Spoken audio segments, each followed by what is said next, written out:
Benvenuti nei podcast di Intesa San Paolo On Air, un luogo dove vengono condivise idee, voci e soprattutto storie. Buon ascolto.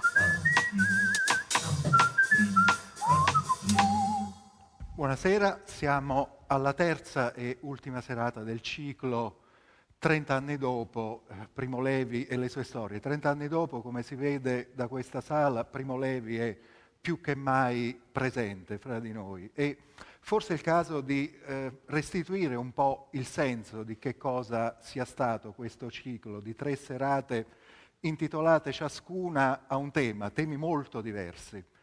Auschwitz, invenzioni, mestieri. La prima serata, la serata Auschwitz, era stata la serata della necessità, dello scrittore per necessità. Primo Levi aveva detto più volte di essere uno scrittore d'occasione, si era definito così. E l'occasione per lui era stata la deportazione. Scrivere non per il piacere ma per la necessità di dire qualche cosa che premeva. La seconda serata, dedicata alle invenzioni, era stata la serata della libertà, o meglio del divertimento, il divertimento di scrivere. Un divertimento a volte anche amaro. Per Levi scrivere racconti di fantascienza o di qualcosa che le somigliava era paradossalmente un ritorno alla realtà, un modo per raccontare la realtà in altri modi, da altre prospettive. A lui ci teneva molto e non per niente la sezione di uno di questi libri che contenevano racconti di fantascienza si intitolava Presente indicativo o Futuro anteriore. Questa terza serata, che come vedete è dedicata ai mestieri per le letture di Fabrizio Gifuni, è la serata del desiderio ed è la serata della passione.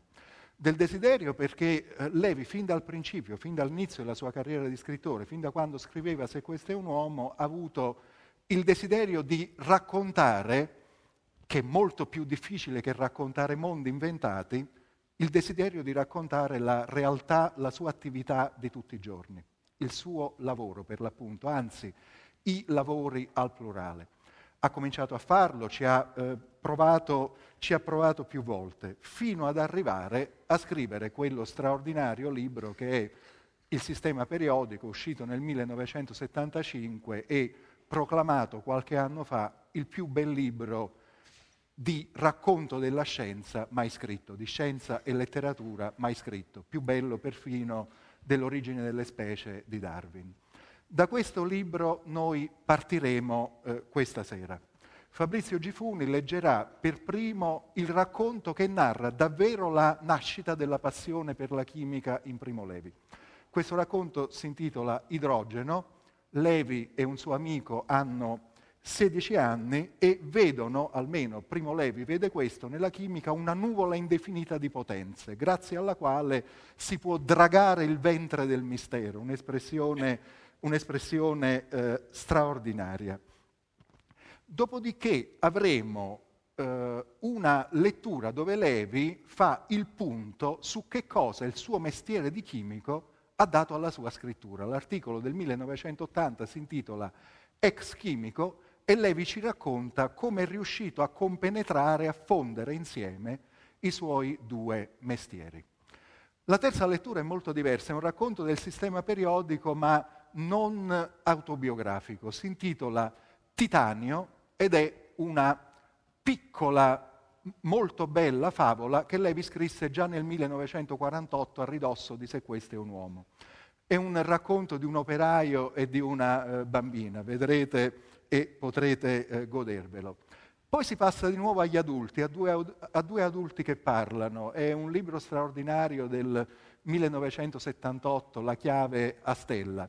È il racconto davvero dove Levi racconta i mestieri al plurale. C'è un montatore Faussone, un montatore piemontese che parla un linguaggio straordinario e che si muove per tutti i continenti, scrive Calvino nel risvolto di questo libro come se fosse un grande direttore d'orchestra. È un libro di straordinarie avventure, di straordinarie accensioni multilingue. Levi dice che vuole raccontare la regione del rusco in piemontese, del boulot, del job, del lavoro concreto, che è la migliore approssimazione concreta alla felicità sulla terra. È un libro di grande invenzione linguistica, un libro di grande ironia e di avventure picaresche. Da questo libro verrà letto Batter la lastra, che è forse il capitolo che ne racchiude meglio il senso.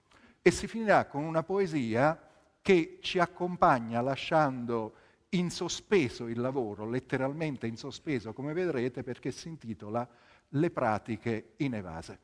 Questa sera il titolo Mestieri riguarda anche in qualche modo Fabrizio Gifuni, che ricordiamo tutti tra l'altro in L'ingegner Gadda va alla guerra. Questa sera Fabrizio Gifuni passerà dal raccontare un ingegnere al raccontare un chimico scrittore. Buona serata. Idrogeno. Era gennaio. Enrico mi venne a chiamare subito dopo pranzo. Suo fratello era andato in montagna e gli aveva lasciato le chiavi del laboratorio.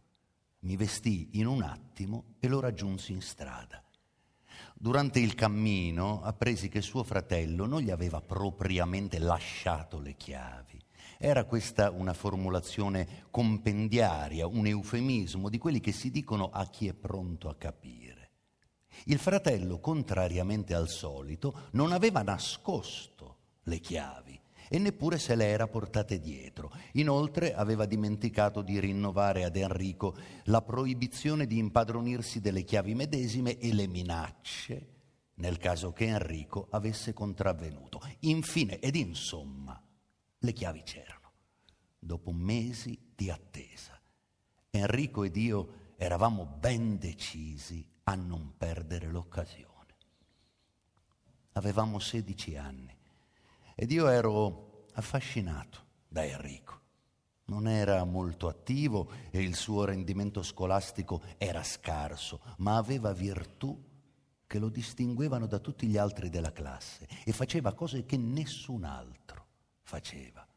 Possedeva un coraggio tranquillo e testardo, una capacità precoce di sentire il proprio avvenire e di dargli peso e figura. Rifiutava, ma senza scherno, le nostre interminabili discussioni volta a volta platoniche, darwiniane, bersoniane più tardi. Non era volgare, non si vantava delle sue capacità sportive e virili, non mentiva mai. Era consapevole dei suoi limiti, ma non accadeva mai di sentirgli dire, come tutti ci dicevamo l'un l'altro allo scopo di trovare conforto o di sfogare un malumore, sai, credo proprio di essere un idiota. Era di fantasia pedestre e lenta. Viveva di sogni, come tutti noi, ma i suoi sogni erano saggi, erano ottusi, possibili, contigui alla realtà, non romantici, non cosmici. Non conosceva il mio tormentoso oscillare dal cielo di un successo scolastico, sportivo, di una nuova amicizia, di un amore rudimentale e fugace, all'inferno di un 4, di un rimorso, di una brutale rivelazione di inferiorità che pareva ogni volta eterna, definitiva. Le sue mete erano sempre raggiungibili. Sognava la promozione e studiava con pazienza cose che non lo interessavano. Voleva un microscopio e vendette la bicicletta da corsa per averlo. Voleva essere un saltatore con l'asta, frequentò la palestra per un anno tutte le sere, senza darsi importanza né slogarsi articolazioni, finché arrivò ai metri 3,50 che si era prefissi e poi smise. Più tardi volle una certa donna e la ebbe. Volle il denaro per vivere tranquillo e lo ottenne dopo 10 anni di lavoro noioso e prosaico. Non avevamo dubbi, saremmo stati chimici, ma le nostre aspettazioni e speranze erano diverse. Enrico chiedeva alla chimica ragionevolmente gli strumenti per il guadagno e per una vita sicura. Io chiedevo tutt'altro. Per me la chimica rappresentava una nuvola indefinita di potenze future che avvolgeva il mio avvenire in nere volute lacerate da bagliori di fuoco, simile a quella che occultava il monte Sinai, come Mosè. Da quella nuvola attendevo la mia legge, l'ordine in me, attorno a me e nel mondo. Ero sazio di libri che pure continuavo a ingoiare con voracità indiscreta e cercavo un'altra chiave per i sommi veri. Una chiave ci doveva pure essere. Ed ero sicuro che per una qualche mostruosa congiura ai danni miei e del mondo non l'avrei avuta dalla scuola. A scuola mi somministravano tonnellate di nozioni che digerivo con diligenza, ma che non mi riscaldavano le vene. Guardavo gonfiare le gemme in primavera, luccicare l'amica nel granito, le mie stesse mani, e dicevo dentro di me: capirò anche questo, capirò tutto, ma non come loro vogliono. Troverò una scorciatoia, mi farò un grimaldello, forzerò le porte. Era snervante, nauseante ascoltare discorsi sul problema dell'essere e del conoscere quando tutto intorno a noi era mistero che premeva per svelarsi. Il legno vetusto dei banchi, la sfera del sole di là dai vetri e dai tetti, il volo vano dei pappi nell'aria di giugno. Ecco, tutti i filosofi e tutti gli eserciti del mondo sarebbero stati capaci di costruire questo moscerino? No, e neppure di comprenderlo. Questa era una vergogna e un abominio. Bisognava trovare un'altra strada. Saremmo stati chimici, Enrico ed io. Avremmo dragato il ventre del mistero con le nostre forze, col nostro ingegno. Avremmo stretto Proteo alla gola, avremmo troncato le sue metamorfosi inconcludenti, da Platone ad Agostino, da Agostino a Tommaso, da Tommaso a Hegel, da Hegel a Croce. Lo avremmo costretto a parlare. Questo essendo il nostro programma, non ci potevamo permettere di sprecare occasioni. Il fratello di Enrico, misterioso e collerico personaggio di cui Enrico non parlava volentieri, era studente in chimica e aveva installato un laboratorio in fondo a un cortile, in un curioso vicolo stretto e storto che si diparte da Piazza della Crocetta e spicca nella ossessiva geometria torinese come un organo rudimentale intrappolato nella struttura evoluta di un mammifero. Anche il laboratorio era rudimentale, non nel senso di residuo atavico, bensì in quello di estrema povertà.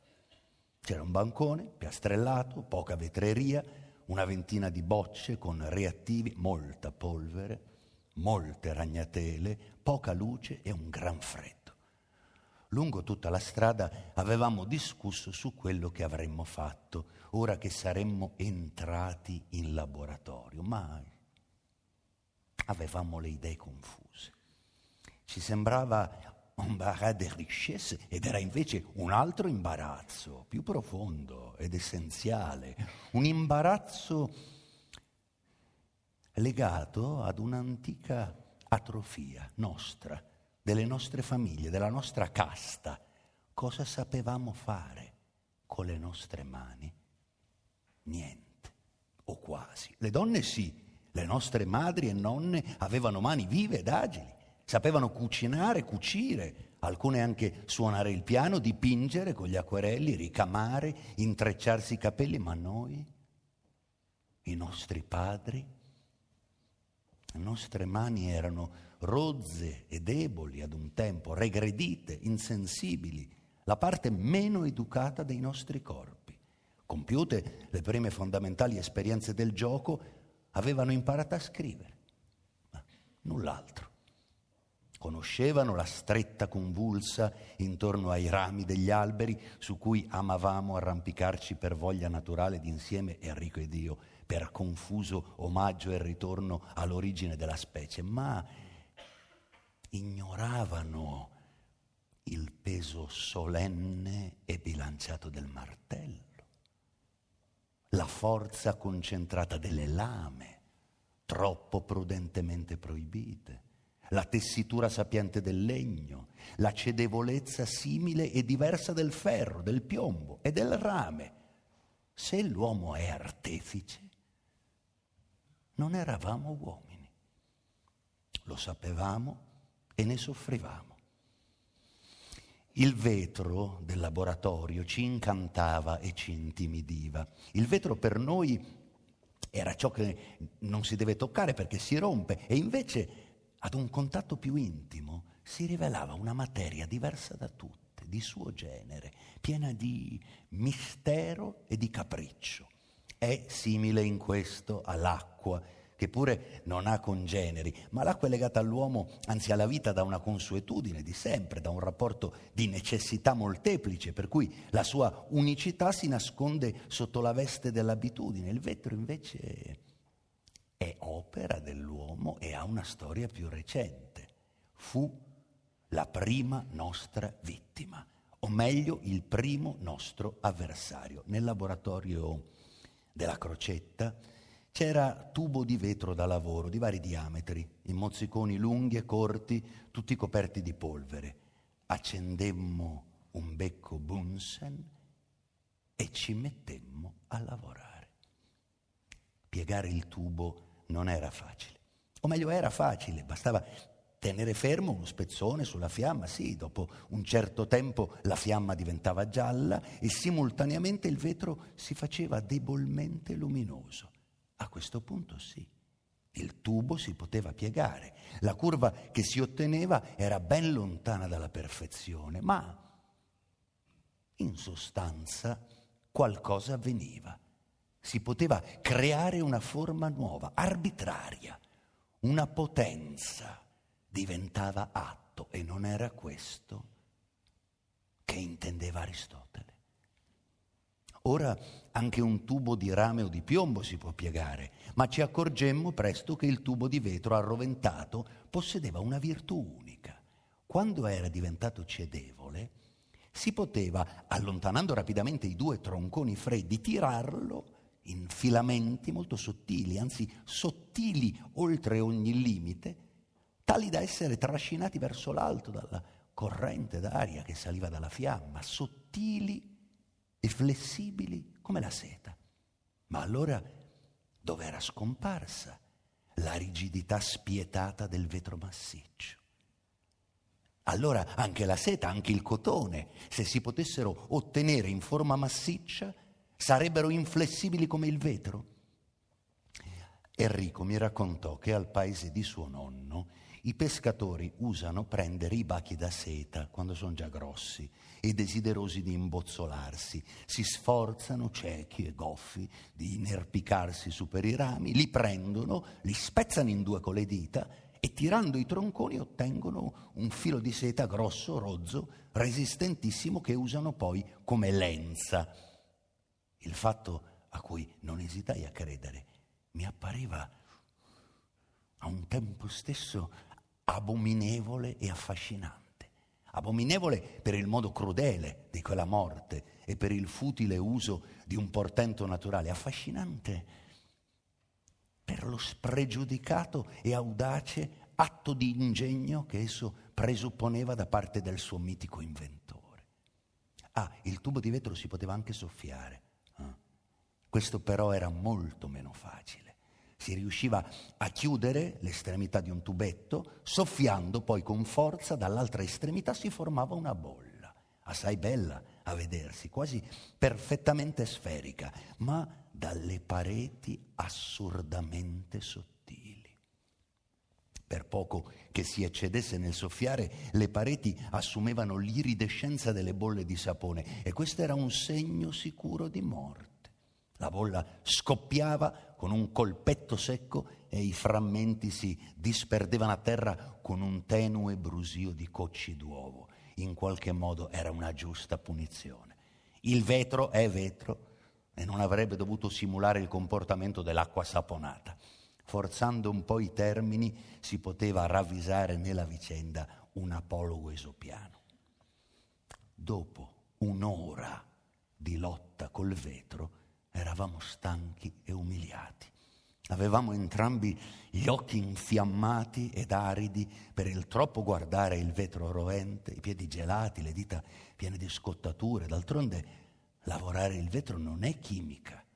Noi eravamo in laboratorio con un altro scopo. Il nostro scopo era quello di vedere coi nostri occhi, di provocare con le nostre mani almeno uno dei fenomeni che si trovavano descritti con tanta disinvoltura nel nostro testo di chimica.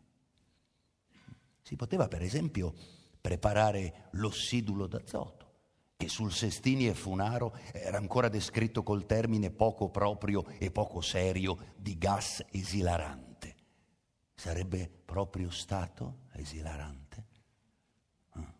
L'ossidulo d'azoto si prepara riscaldando cautamente il nitrato d'ammonio.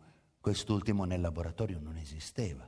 Esistevano bensì ammoniaca ed acido nitrico. Li miscelammo, incapaci di fare calcoli preventivi, fino a reazione neutra al tornasole, per il che la miscela si riscaldò fortemente ed emise abbondanti fumi bianchi. Poi decidemmo di farla bollire per eliminare l'acqua. Il laboratorio si riempì in breve di una nebbia irrespirabile che non era esilarante per nulla. Interrompemmo il tentativo per nostra fortuna perché non sapevamo che cosa può accadere a scaldare questo sale esplosivo meno che cautamente. Non era né semplice né troppo divertente. Mi guardai intorno e vidi in un angolo una comune pila a secco. Ecco quanto avremmo fatto: l'elettrolisi dell'acqua. Era un'esperienza di esito sicuro che avevo già eseguito varie volte a casa. Enrico non sarebbe stato deluso. Presi acqua in un becher, vi sciolsi un pizzico di sale, capovolsi nel becher 2 barattoli da marmellata vuoti, trovai 2 fili di rame ricoperti di gomma, li legai ai poli della pila e introdussi le estremità nei barattoli. Dai capi saliva una minuscola processione di bollicine. Guardando bene, anzi, si vedeva che dal catodo si liberava su per giù il doppio di gas che dall'anodo. Scrissi sulla lavagna l'equazione ben nota e spiegai ad Enrico che stava proprio succedendo quello che stava scritto lì. Enrico non sembrava tanto convinto, ma era ormai buio e noi, mezzo assiderati, ci lavammo le mani, comperammo un po' di castagnaccio e ce ne andammo a casa, lasciando che l'elettrolisi continuasse per proprio conto. Il giorno dopo trovammo ancora via libera. In dolce ossequio alla teoria, il barattolo del catodo era quasi pieno di gas. Quello dell'anodo era pieno per metà. Lo feci notare ad Enrico, dandomi più importanza che potevo e cercando di fargli balenare il sospetto che non dico l'elettrolisi, ma la sua applicazione come conferma alla legge delle proporzioni definite fosse una mia invenzione, frutto di pazienti esperimenti condotti nel segreto della mia camera. Ma Enrico era di cattivo umore e metteva tutto in dubbio. A chi ti dice poi che sia proprio idrogeno e ossigeno? Mi disse con malgarbo. E se ci fosse del cloro, non ci hai messo del sale? L'obiezione mi giunse offensiva. Come si permetteva Enrico di dubitare di una mia affermazione? Io ero il teorico, solo io. Lui, benché titolare in certa misura e poi solo per transfert del laboratorio, anzi appunto perché non era in condizione di vantare altri numeri, avrebbe dovuto astenersi dalle critiche. Ora vedremo, dissi. Sollevai con cura il barattolo del catodo e tenendolo con la bocca in giù accesi un fiammifero e lo avvicinai. ci fu un'esplosione, piccola ma secca e rabbiosa. Il barattolo andò in schegge, per fortuna lo reggevo all'altezza del petto e non più in su, e mi rimase in mano come un simbolo sarcastico l'anello di vetro del fondo. Ce ne andammo ragionando sull'accaduto. A me tremavano un po' le gambe, provavo paura retrospettiva e insieme una certa sciocca fierezza per aver confermato un'ipotesi e per aver scatenato una forza della natura. Era proprio idrogeno, dunque, lo stesso che brucia nel sole e nelle stelle e dalla cui condensazione si formano in eterno silenzio gli universi.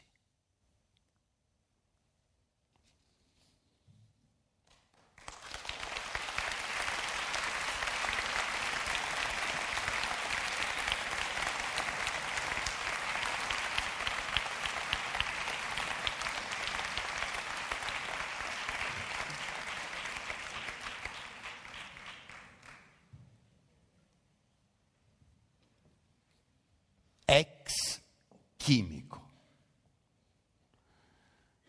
Il rapporto che lega un uomo alla sua professione è simile a quello che lo lega al suo paese. È altrettanto complesso, spesso ambivalente, ed in generale viene compreso appieno solo quando si spezza con l'esilio o l'emigrazione, nel caso del paese d'origine, con il pensionamento nel caso del mestiere. Ho abbandonato il mestiere chimico ormai da qualche anno, ma solo adesso mi sento in possesso del distacco necessario per vederlo nella sua interezza, per comprendere quanto mi è compenetrato e quanto gli debbo.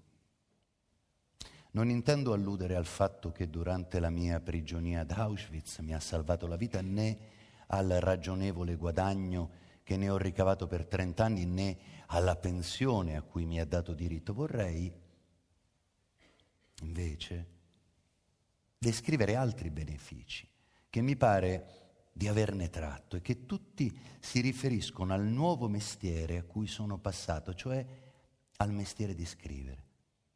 Si impone subito una precisazione. Scrivere non è propriamente un mestiere, o almeno a mio parere. Non lo dovrebbe essere. È un'attività creativa e perciò sopporta male gli orari e le scadenze, e gli impegni con i clienti e i superiori. Tuttavia scrivere è un produrre, anzi un trasformare. Chi scrive trasforma le proprie esperienze in una forma tale da essere accessibile e gradita al cliente che le leggerà. Le esperienze, nel senso vasto, le esperienze di vita, sono dunque una materia prima. Lo scrittore che ne manca lavora a vuoto. Crede di scrivere, ma scrive pagine vuote. Ora, le cose che ho viste, sperimentate, fatte nella mia precedente incarnazione sono oggi, per me scrittore, una fonte preziosa di materie prime, di fatti da raccontare, e non solo di fatti, anche di quelle emozioni fondamentali che sono il misurarsi con la materia, che è un giudice imparziale, impassibile, ma durissimo. Se sbagli ti punisce senza pietà. Il vincere, il rimanere sconfitti. Quest'ultima è un'esperienza dolorosa ma salutare, senza la quale non si diventa adulti e responsabili. Credo che ogni mio collega chimico lo potrà confermare. Se si impara più dai propri errori che dai propri successi. Ad esempio, formulare un'ipotesi esplicativa, crederci, affezionarcisi, controllarla. La tentazione di falsare i dati, di dare loro un piccolo colpo di pollice ed infine trovarla errata, è un ciclo che nel mestiere del chimico si incontra anche troppo spesso allo stato puro, ma che è facile riconoscere in infiniti altri itinerari umani. Chi lo percorre con onestà, ne esce maturato. Ci sono altri benefici, altri doni che il chimico porge allo scrittore. L'abitudine a penetrare la materia, a volerne sapere la composizione, la struttura, a prevederne le proprietà e il comportamento, conduce tutto questo a un insight, a un abito mentale di concretezza e di concisione, al desiderio costante di non fermarsi alla superficie delle cose. La chimica è l'arte di separare, pesare e distinguere. Sono 3 esercizi utili anche a chi si accinge a descrivere fatti o dare corpo alla propria fantasia. C'è poi un patrimonio immenso di metafore che lo scrittore può ricavare dalla chimica di oggi e di ieri e che chi non abbia frequentato il laboratorio e la fabbrica conosce solo approssimativamente. Anche il profano sa cosa vuol dire filtrare, cristallizzare, distillare, ma lo sa di seconda mano, non ne conosce la passione impressa, ignora le emozioni che a questi gesti sono legati, non ne ha percepita l'ombra simbolica. Anche solo sul piano delle comparazioni il chimico militante si trova in possesso di un'insospettata ricchezza, nero come, amaro come, vischioso, tenace, greve, fetido, fluido, volatile, inerte, infiammabile.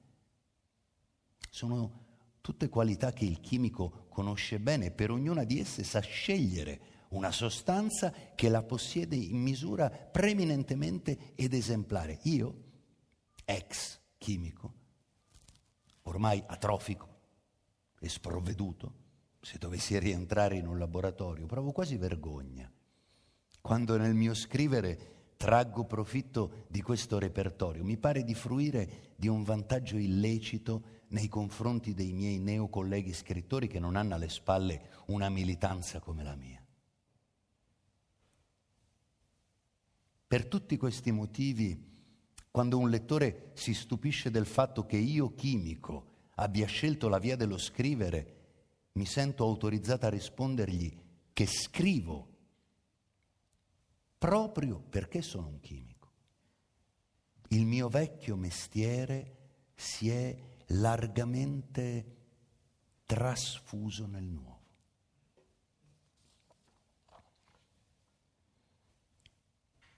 Titanio. In cucina c'era un uomo molto alto, vestito in un modo che Maria non aveva mai visto prima. Aveva in testa una barchetta fatta con un giornale, fumava la pipa e dipingeva l'armadio di bianco. Era incomprensibile come tutto quel bianco potesse stare in una scatoletta così piccola e Maria moriva dal desiderio di andare a guardarci dentro. L'uomo ogni tanto posava la pipa sull'armadio stesso, fischiava, poi smetteva di fischiare e cominciava a cantare. Ogni tanto faceva 2 passi indietro, chiudeva un occhio e andava anche qualche volta a sputare nella pattumiera e poi si strofinava la bocca col rovescio della mano. Faceva insomma tante cose strane, nuove, che era interessantissimo starla a guardare. E quando l'armadio fu bianco, raccolse la scatola e molti giornali che erano per terra e portò tutto accanto alla credenza e cominciò a dipingere anche quella. L'armadio era così lucido, pulito, bianco, che era quasi indispensabile toccarlo. Maria si avvicinò all'armadio, ma l'uomo se ne accorse e disse: non toccare. Non devi toccare. Maria si arrestò, interdetta, e chiese: perché? Al che l'uomo rispose: perché non bisogna. Maria ci pensò sopra, poi chiese ancora: perché è così bianco? Anche l'uomo pensò un poco, come se la domanda gli sembrasse difficile, poi disse con voce profonda: perché è titanio. Maria si sentì percorrere da un delizioso brivido di paura, come quando nelle fiabe arriva l'orco. Guardò con attenzione, constatò che l'uomo non aveva coltelli né in mano né intorno a sé, poteva però averne uno nascosto. Allora domandò: mi tagli che cosa? E a questo punto avrebbe dovuto rispondere: ti taglio la lingua. Invece disse soltanto: non ti taglio, titanio. In conclusione, doveva essere un uomo molto potente. Tuttavia, non pareva in collera, anzi piuttosto buono, amichevole. Maria gli chiese: signore, come ti chiami? Lui rispose: mi chiamo Felice. Non si era tolta la pipa di bocca e quando parlava la pipa ballava su e giù, eppure non cadeva. Maria stette un po' di tempo in silenzio, guardando alternativamente l'uomo e l'armadio. Non era per nulla soddisfatta di quella risposta ed avrebbe voluto domandare perché si chiamava Felice. Ma poi non osò, perché si ricordava che i bambini non devono mai chiedere perché. La sua amica Alice si chiamava Alice ed era una bambina, ma era veramente strano che si chiamasse Felice un uomo grande come quello. Ma a poco incominciò invece a sembrarle naturale che quell'uomo si chiamasse Felice e le parve anzi che non avrebbe potuto chiamarsi in nessun altro modo. L'armadio dipinto era talmente bianco che in confronto tutto il resto della cucina sembrava giallo e sporco. Maria giudicò che non ci fosse nulla di male nell'andarla a vedere da vicino, solo per vedere senza toccare, ma mentre si avvicinava in punta di piedi avvenne un fatto imprevisto e terribile. L'uomo si voltò, con 2 passi le fu vicino, trasse di tasca un gesso bianco e disegnò sul pavimento un cerchio intorno a Maria. Poi disse: non devi uscire da lì dentro. Dopodiché strofinò un fiammifero, accese la pipa, facendo con la bocca molte smorfie strane e si rimise a verniciare la credenza. Maria sedette sui calcagni e considerò a lungo il cerchio con attenzione, ma dovette convincersi che non c'era nessuna uscita. Provò a fregarlo in un punto con un dito e constatò che realmente la traccia di gesso spariva, ma si rendeva benissimo conto che l'uomo non avrebbe ritenuto valido quel sistema. Il cerchio era palesemente magico. Maria sedette per terra zitta e tranquilla. Ogni tanto provava a spingersi fino a toccare il cerchio con la punta dei piedi e si sporgeva in avanti fino quasi a perdere l'equilibrio, ma vide ben presto che mancava ancora un buon palmo a che potesse raggiungere l'armadio o la parete con le dita. Allora stette a contemplare come a poco anche la credenza, le sedie e il tavolo diventavano belli e bianchi. Dopo moltissimo tempo l'uomo ripose il pennello e lo scatolino e si tolse la barchetta di giornale dalla capa e allora si vide che aveva i capelli come tutti gli altri uomini. Poi uscì dalla parte del balcone. Maria lo udì tramestare e camminare su e giù nella stanza accanto. Maria cominciò a chiamare: signore? Dapprima sottovoce, poi più forte, ma non troppo, perché in fondo aveva paura che l'uomo sentisse. Finalmente l'uomo ritornò in cucina. Maria chiese: signore, adesso posso uscire? L'uomo guardò in giù a Maria e al cerchio e rise forte e disse molte cose che non si capivano, ma non pareva che fosse arrabbiato. Infine disse: sì, si capisce, adesso puoi uscire.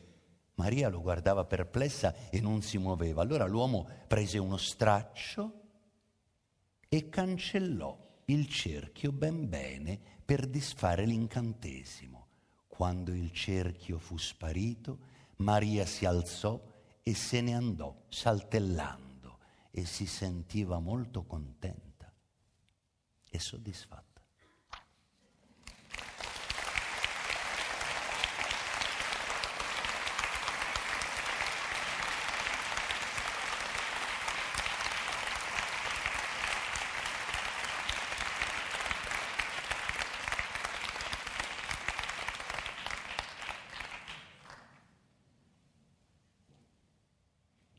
Batter la lastra.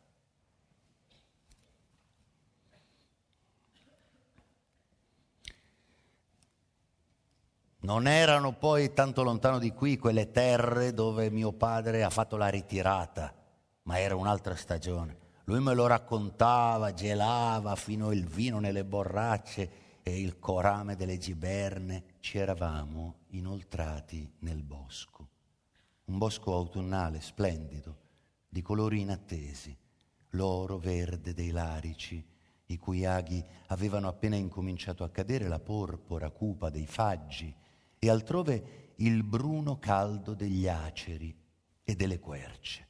I tronchi ormai nudi delle betulle accendevano il desiderio di accarezzarli come si fa coi gatti. Tra gli alberi il sottobosco era basso e le foglie morte erano ancora poche. Il terreno era sodo ed elastico, come battuto, e suonava stranamente sotto i nostri passi. Faussone mi ha spiegato che se non si lasciano gli alberi crescere troppo fitti, il bosco si pulisce da sé. Ci pensano le bestie piccole, grosse, e mi ha fatto vedere le tracce della lepre nel fango indurito dal vento e le galle gialle, rosse delle querce e delle rose canine col vermino dentro addormentato. Io ero un po' stupito di questa sua confidenza con le piante, con le bestie, ma lui mi ha fatto notare che non era mica nato montatore.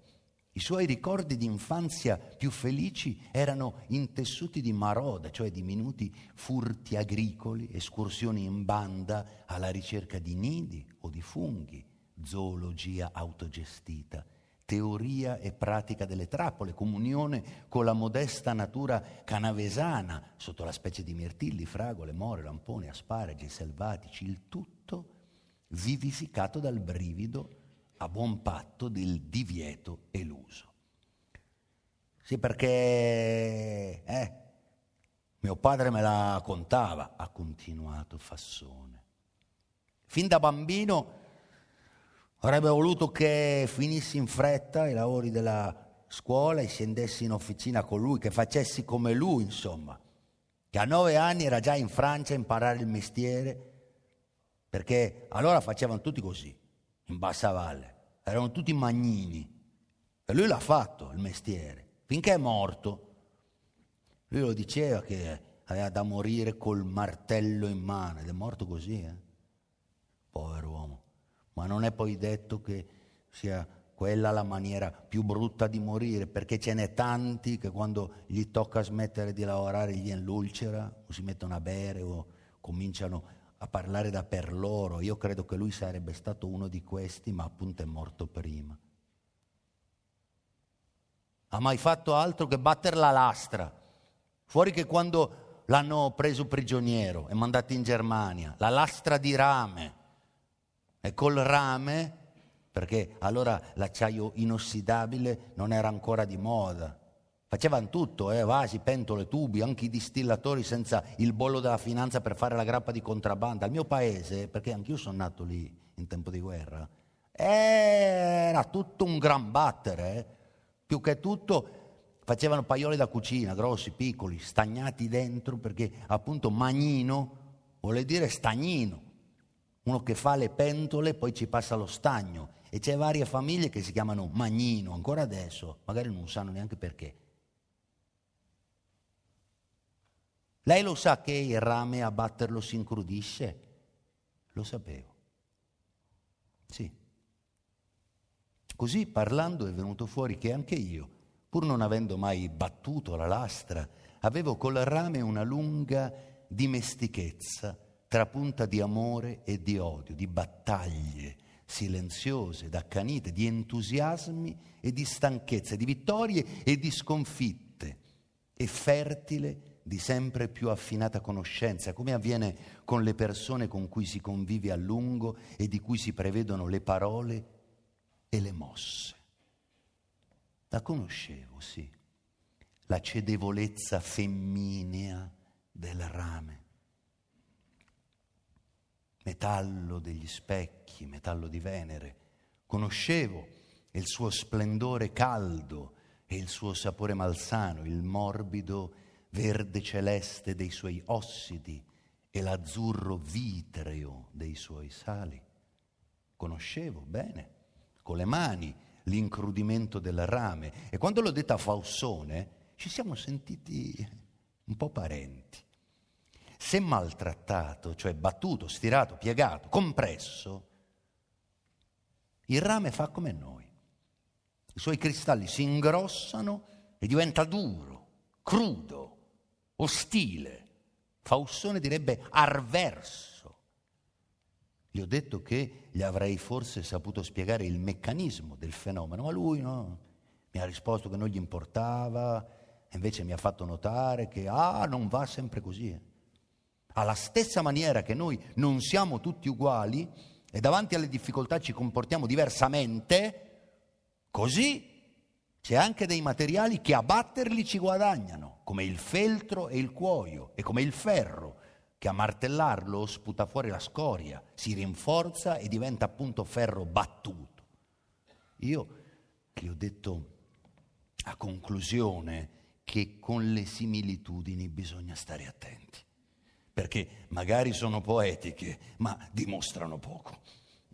Perciò si deve andare cauti nel ricavarne indicazioni educative edificanti. Deve l'educatore prendere esempio dal fucinatore che battendo rudemente il ferro gli dà nobiltà e forma, o dal vinaio che ottiene lo stesso risultato sul vino distaccandosi da lui e conservandolo nel buio di una cantina. È meglio che la madre abbia a modello la pellicana che si spenna e si denuda per rendere morbido il nido dei suoi nati, o l'orsa che li incoraggia ad arrampicarsi in cima agli alberi e poi li abbandona lassù e se ne va senza voltarsi indietro. È un miglior modello didattico la tempra o il rinvenimento? Alla larga, dalle analogie. Hanno corrotto la medicina per millenni. E forse è colpa loro se oggi i sistemi pedagogici sono così numerosi e dopo 3000 anni di discussione non si sa ancora bene quale sia il migliore. Ad ogni modo, Faussone mi ha ricordato che la lamiera di rame incrudita, e cioè resa non più lavorabile al martello, non più malleabile, dalla lavorazione deve essere ricotta, vale a dire scaldata per qualche minuto verso gli 800 gradi, per riacquistare la sua cedevolezza primitiva. Di conseguenza, il lavoro del magnino consiste in un'alternanza di scaldare e battere, battere e scaldare. Queste cose io più o meno le sapevo. Invece non altrettanto a lungo avevo frequentato lo stagno, a cui sono legato unicamente da una fugace avventura giovanile e per di più di carattere essenzialmente chimico. Perciò ho ascoltato con interesse le notizie che lui mi ha fornite. Una volta che la pentola è fatta, il lavoro non è ancora finito. Perché se lei, tanto per dire, fa cucina in una pentola di rame nudo, alla lunga finisce che viene ammalato, lei e la sua famiglia. E del resto non è detto che se mio padre è morto, che aveva solo 50 anni, 57 via, non sia perché il rame ce l'aveva già che girava nel sangue. La morale è che la pentola bisogna stagnarla all'interno.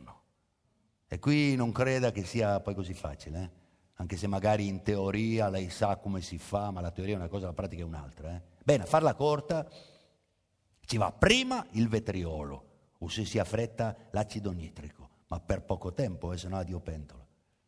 Poi si lava con l'acqua e poi si porta via l'ossido con l'acido cotto. Questo termine mi era nuovo. Ho chiesto un chiarimento e non immaginavo così facendo di riavvivare una vecchia cicatrice, perché è il risultato che Faussone cos'era l'acid quit non lo sapeva con precisione, e non lo sapeva perché aveva rifiutato di impararlo.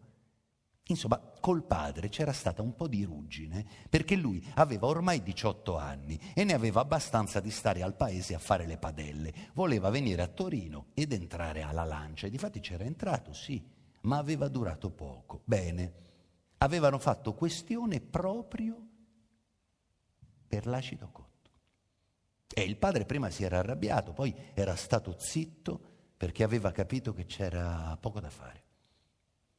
A ogni modo si fa con l'acido muriatico, si fa cuocere con dello zinco, col sale ammoniaco, non so che cos'altro. Se vuole mi posso informare, ma non vorrà mica mettersi a stagnare le ramine, voglio sperare. Poi però non è ancora finito, Mentre l'acido cotto lavora, bisogna tenere pronto lo stagno vergine. È qui che si vede se il Magnino è un galantuomo o è un lavativo. Ci vuole lo stagno vergine, cioè puro, come viene dai suoi paesi, non lo stagno da saldare che invece è legato col piombo. E glielo dico perché ce ne sono stati di quelli che hanno stagnato le pentole con lo stagno da saldatore. Ce ne sono stati anche al mio paese. E quando il lavoro è finito non si conosce. Ma quello che capita poi al cliente, a fare cucina magari per 20 anni col piombo che passa piano piano in tutti i mangiari. Te lo lascio capire da lei.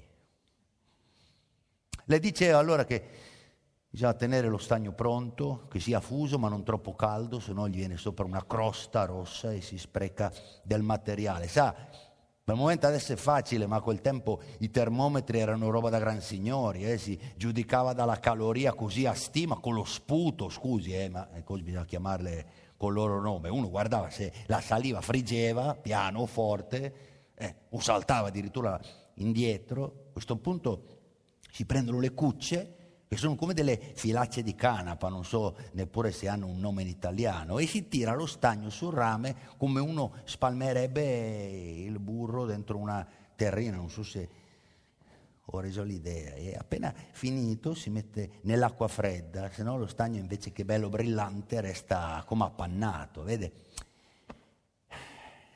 Qui era un mestiere, come tutti i mestieri, fatto di malizie grosse, piccole, inventate da chissà quale Faussone nei tempi dei tempi, che a dirle tutte ci andrebbe un libro, O un libro che non lo scriverà mai nessuno, in fondo è un peccato.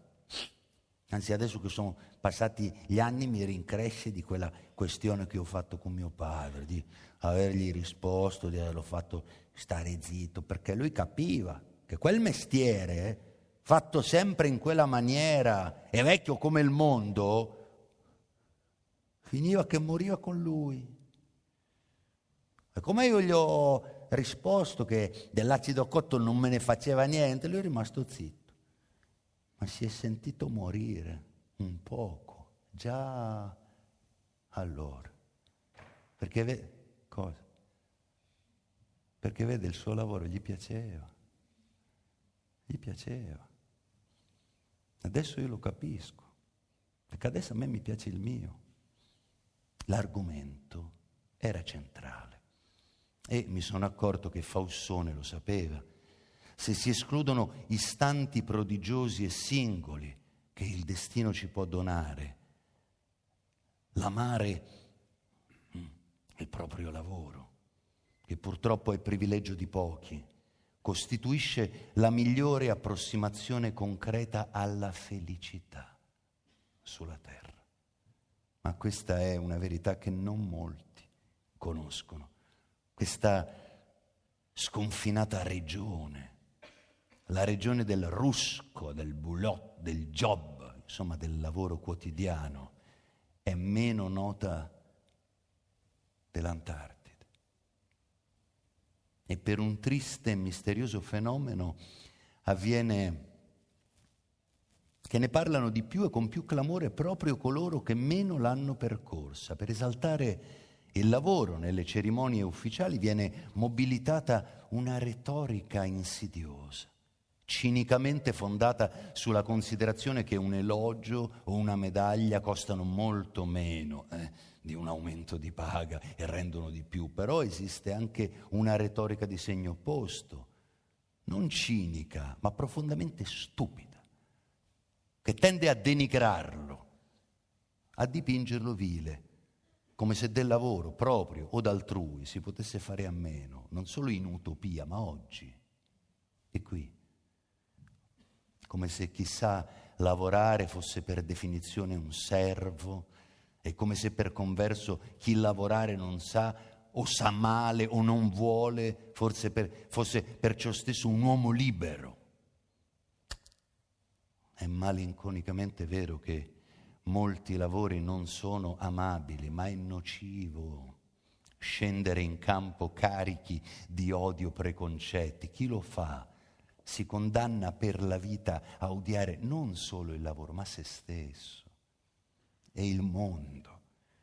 Si può e si deve combattere perché il frutto del lavoro rimanga nelle mani di chi lo fa e perché il lavoro stesso non sia una pena, ma l'amore o rispettivamente l'odio per l'opera sono un dato interno, originario, che dipende molto dalla storia dell'individuo e meno di quanto si creda dalle strutture produttive entro cui il lavoro si svolge. Come se avesse percepito il riverbero dei miei pensieri, Faussone ha ripreso. Non sa qual è il mio nome di battesimo? Tino, come tanti altri, ma il mio Tino vuol dire libertino. Mio padre veramente, quando ha fatto la denuncia, mi voleva chiamare Libero, e il podestà, ben bene che era un fascista, era suo amico e sarebbe stato d'accordo, ma col segretario comunale non c'è stato verso. Sono tutte cose che mi ha raccontato poi mia madre, queste qui. Questo segretario diceva che nei santi non c'è, che era un nome troppo fuori via, che lui non voleva grane, che ci andava al consenso del federale e magari anche quello di Roma. Questi qui erano solo storie. Capisce? Era che lui, per non sapere né leggere né scrivere, nei suoi registri quella parolina libero non ce la voleva. Insomma, non c'è stato nessun perdono. Morale della favola, mio padre ha ripiegato sul libertino, perché pover'uomo non si rendeva conto, si credeva che fosse lo stesso, che libertino fosse come quando uno si chiama Giovanni lo chiamano Giovannino. Ma intanto libertino io sono rimasto, e tutti quelli che gli capita di gettare un occhio sul mio passaporto, sulla mia patente, mi ridono dietro, anche perché passa un anno, passa l'altro a girare il mondo così come faccio un po' io, libertino, poi sono un po' diventato sul serio, ma questa è un'altra storia, del resto lei se n'è già accorto da solo. Sono libertino, ma non è la mia specialità, non sono al mondo per questo. Anche se poi, se lei mi chiedesse perché sono al mondo, sarei un po' imbarazzata a risponderle. Mio padre, bel momento voleva chiamarmi libero perché voleva che io fossi libero. Non è che avesse delle idee politiche. Lui di politica aveva solo l'idea di non fare la guerra perché aveva provato. Per lui libero voleva dire di non lavorare sotto padrone, magari 12 ore al giorno in un'officina tutta nera di caligine col ghiaccio d'inverno come la sua, magari da immigrante o su e giù col carrettino come gli zingari, ma non sotto padrone, non nella fabbrica, non a fare tutta la vita gli stessi gesti attaccata al convogliatore fino a che uno non è più buono a fare altro, gli danno la liquidazione e la pensione, si siede sulle panchine. Ecco perché era contrario che io andassi alla lancia e sotto sotto avrebbe avuto caro che io tirassi avanti con la sua boita, mi sposassi, avessi dei bambini, gli mostrassi l'opera anche a loro, non creda, Io adesso non faccio per dire, nel mio mestiere me la cavo, ma se mio padre non avesse insistito, delle volte con le buone, delle volte no, perché dopo la scuola andassi con lui a bottega, a girargli la manovella della forgia, imparassi da lui che dalla lastra di 30 decimi tirava su una mezza sfera giusta come l'oro, così a occhio, senza neanche la scarsetta. Bene, dicevo, se non fossi stato per mio padre e mi fossi concentrato e accontentato di quello che mi insegnavano a scuola, garantito che ero attaccato al convogliatore ancora adesso. Eravamo arrivati ad una radura e Faussone mi ha fatto notare come rigonfiamenti appena percettibili in superficie i labirinti eleganti delle talpe, punteggiati dai monticelli conici di terra fresca espulsa durante i loro turni di notte. Poco prima mi aveva insegnato a riconoscere i nidi delle allodole, nascosti nelle depressioni dei campi, e mi aveva indicato un ingegnoso nido di ghiro a forma di manicotto, seminascosto fra i rami bassi di un larice. Più tardi ha smesso di parlare e mi ha arrestato, ponendo il braccio sinistro davanti al mio petto come una barriera. Con la mano destra indicava un leggero fremere dell'erba, a pochi passi dal nostro sentiero. Un serpente? No. Su un tratto di terreno battuto è emersa una curiosa piccola processione. Un porcospino avanzava cauto, con brevi arresti e riprese. Dietro di lui o di lei venivano 5 cuccioli, come minuscoli vagoni a rimorchio di una locomotiva a giocattolo. Il primo stringeva in bocca la coda della guida, ognuno degli altri allo stesso modo stringeva il codino dell'antecedente. La guida si è fermata netta davanti a un grosso scarabeo. Lo ha rivoltato sul dorso con la zampina e lo ha preso fra i denti. I piccoli hanno rotto l'allineamento e le si sono affollati intorno. Poi la guida è arretrata dietro un cespuglio, trascinando dietro tutti gli altri personaggi. Al crepuscolo il cielo velato si è fatto limpido. Quasi ad un tratto ci siamo accorti di uno stridore lontano e mesto, e come avviene ci siamo anche accorti di averlo già inteso prima, senza porvi mente. Si ripeteva a intervalli quasi regolari. Non si capiva da quale direzione provenisse, ma poi abbiamo scoperto, altissimi sopra le nostre teste, gli stormi ordinati delle gru, uno dopo l'altro, in lunga riga nera contro il cielo pallido, come se piangessero per aver dovuto partire. Ma ha fatto tempo a vedermi venire via dalla fabbrica e a incamminare questo mestiere che faccio adesso, credo che sia stato contento. Non me l'ha mai detto perché non era uno che parlasse tanto, ma me l'ha fatto capire in diverse maniere. E quando ha visto che ogni tanto partivo in viaggio, certamente ha avuto invidia, ma è un'invidia da persona per bene.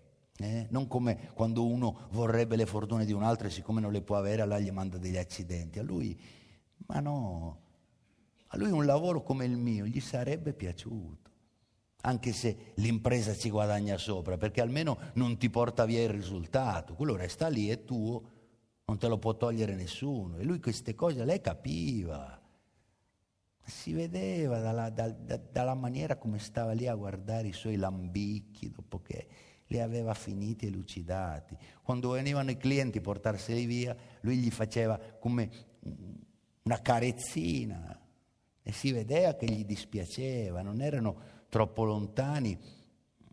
E quando non erano troppo lontani ogni tanto prendeva la bicicletta e andava a riguardarli con la scusa di vedere se andava tutto bene. E gli sarebbe piaciuto anche per via dei viaggi, perché ai suoi tempi si viaggiava poco e anche lui aveva viaggiato poco, malamente.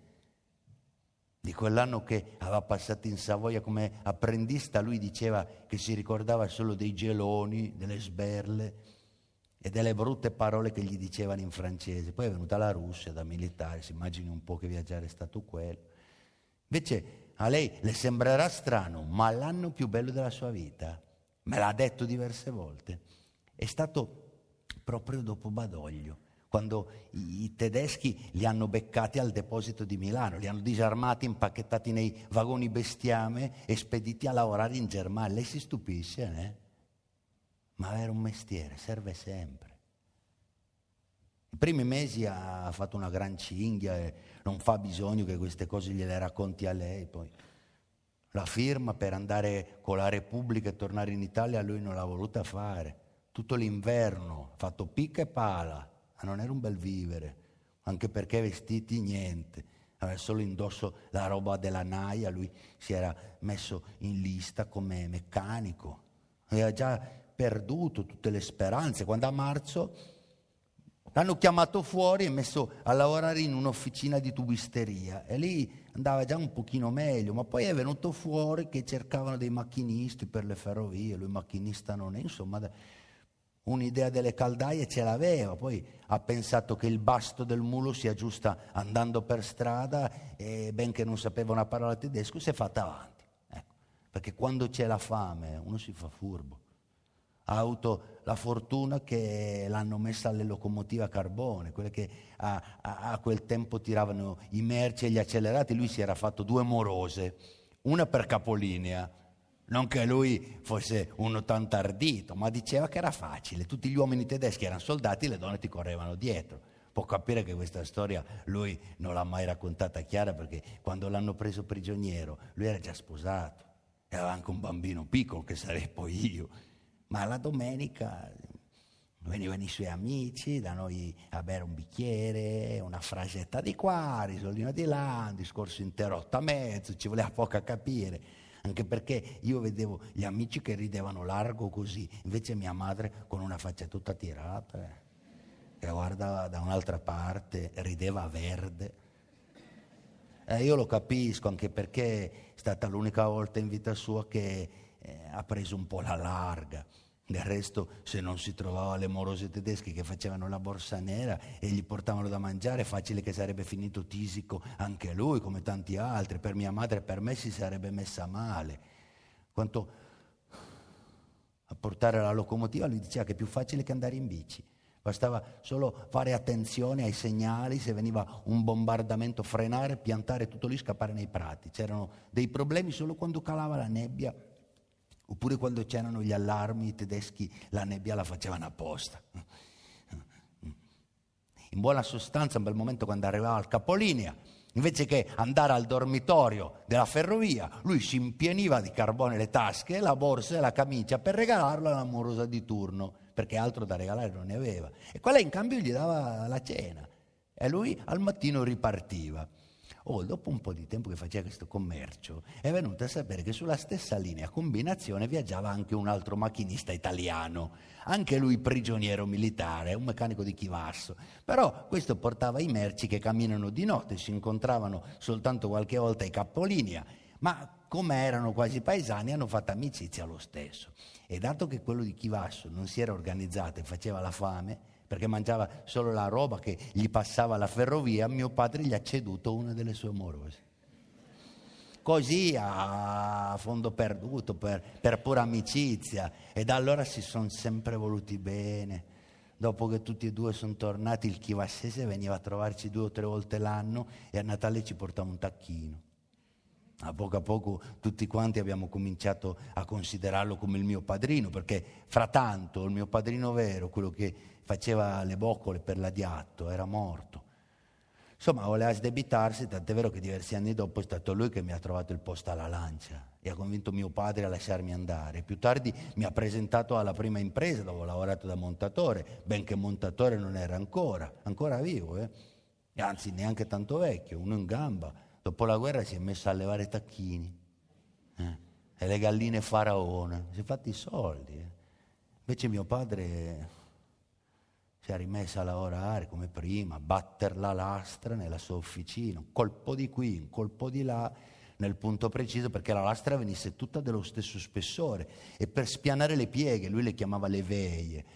Gli avevano offerto dei posti buoni nell'industria e più che tutto nelle carrozzerie, che non era poi un lavoro tanto diverso. Mia madre gliela contava tutti i giorni di accettare perché la paga era buona e per via della mutua, della pensione, ma lui non ci pensava neanche. Ah no, diceva che il pane padrone ha 7 croste e che è meglio essere testa d'anguilla che coda di storione, perché era uno di quelli che vanno avanti coi proverbi, mio padre. Ormai però le pentole di rame stagnato non le voleva più nessuno, perché c'erano in bottega quelle di alluminio che costavano di meno, e poi sono venute quelle d'acciaio inossidabile con la vernice, che le bistecche non si attaccano e soldi ne entravano pochi, ma lui di cambiare non se la sentiva, si è messo a fare gli autoclavi per gli ospedali, quelli per sterilizzare i ferri delle operazioni, sempre di rame ma argentato invece che stagnato. Ed è stato in quel periodo che si era messo d'accordo con i suoi amici per fare quel monumento al panettiere che le ho detto prima. E quando gli hanno rifiutato sta roba, lui gli è rincresciuto, si è messo a bere, non lavorava più tanto perché le ordinazioni erano poche e a tempo perso faceva delle altre cose con una forma nuova, così per il piacere di farle, delle mensole, dei vasi per i fiori, ma non li vendeva. Li metteva da una parte oppure li regalava.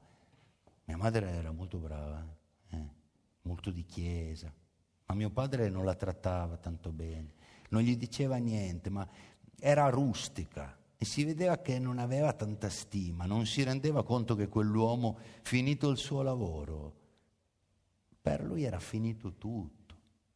Non voleva che il mondo cambiasse, siccome invece il mondo cambia e adesso cambia in fretta, lui non aveva la volontà di tener dietro, così diventava malinconico, non aveva più voglia di niente. Un giorno non è venuto a desinare e mia madre l'ha trovato morto in officina, col martello in mano, l'aveva sempre detto.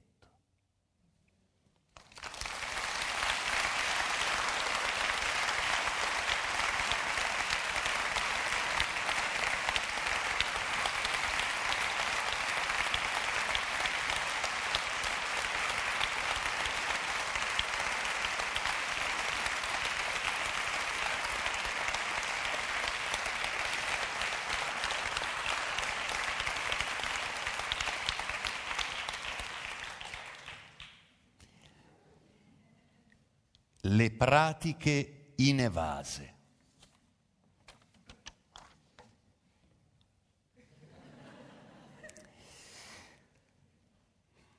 Le pratiche inevase. Signore, a fare data dal mese prossimo, voglia accettare le mie dimissioni e provvedere, se crede, a sostituirmi. Lascio molto lavoro non compiuto, sia per ignavia sia per difficoltà obiettive. Dovevo dire qualcosa a qualcuno, ma non so più che cosa e a chi, l'ho scordato. Dovevo anche dare qualcosa, una parola saggia, un dono, un bacio. Ho rimandato da un giorno all'altro, mi scusi, provvederò nel poco tempo che resta. Ho trascurato, temo, clienti di riguardo. Dovevo visitare città lontane, isole, terre deserte. Le dovrà depennare dal programma o affidarle alle cure del successore. Dovevo piantare alberi e non l'ho fatto, costruirmi una casa, forse non bella, ma conforme a un disegno. Principalmente avevo in animo un libro meraviglioso, caro Signore, che avrebbe rivelato molti segreti, alleviato dolori e paure, sciolto dubbi, donato a molta gente il beneficio del pianto e del riso. Ne troverà la traccia nel mio cassetto. In fondo, tra le pratiche inevase, non ho avuto tempo per svolgerla. È peccato. Sarebbe stata un'opera fondamentale. Grazie per aver ascoltato i podcast di Intesa San Paolo On Air. Al prossimo episodio.